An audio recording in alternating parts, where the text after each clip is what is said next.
Nous allons maintenant faire un cadrage homothétique, c'est-à-dire que on va recadrer notre photo, mais on va faire en sorte que le rapport entre la largeur et la hauteur ne change pas. Contrairement à la vidéo précédente où j'avais recadré la photo uniquement sur la partie basse et un petit peu sur la partie haute de la photo, j'avais donc détruit ce rapport entre la largeur et la hauteur. Je vais maintenant sur cette photo recadrer ma photo en évitant de détruire ce rapport. Alors on va donc aller ouvrir la photo suivante, je vais reprendre la TPC 04, comme ça on comprendra bien par rapport à la vidéo précédente ce qui se passe. Voilà, donc sur la vidéo précédente j'avais supprimé les voitures ainsi que les têtes et un petit bout de ciel. Je vais maintenant sur celle-ci refaire la même chose, à savoir supprimer les voitures et les têtes, mais je vais faire en sorte que le rapport entre cette largeur et cette hauteur ne soit pas détruit. Donc forcément, si j'enlève le bas de la photo, je vais devoir supprimer une partie à gauche, une partie à droite de ma photo. Sur cette photo, je pense que la partie ici est moins intéressante que cette partie-là, donc je supprimerai aussi la partie ombragée de mon toit. Alors je prends donc l'outil de découpage qui est l'outil de recadrage et exactement de la même façon je vais donc traverser ma photo de haut en bas.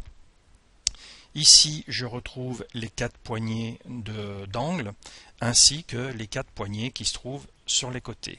Mais maintenant ces 4 poignées qui se trouvent sur le côté de ma fenêtre de recadrage, je ne vais pas les utiliser sinon je vais détruire le rapport entre la largeur et la hauteur.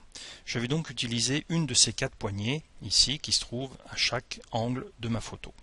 Et comme je souhaite préserver les proportions entre la largeur et la hauteur, je vais aller dans ma boîte à outils, sélectionner et cocher cette petite case qui s'appelle fixer les proportions.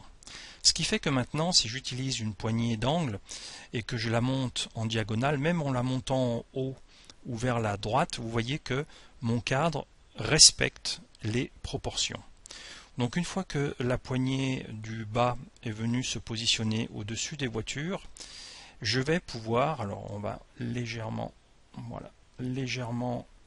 se mettre au-dessus des voitures, je peux à tout moment maintenant positionner ma fenêtre pour qu'elle vienne se mettre à l'endroit précis où je vais garder l'aspect de ma photo. Comme la partie qui se trouve ici est moins intéressante que celle-ci, eh bien c'est pour cela que je vais donc aller décaler ma fenêtre complètement à droite de ma photo, afin donc de préserver cette partie qui est à mon avis plus intéressante. Une fois que ma fenêtre est bien positionnée, je fais donc entrer sur mon clavier et ma photo a donc été recadrée, mais ce coup-ci de façon homothétique, c'est-à-dire que le rapport entre la largeur et la hauteur est préservé.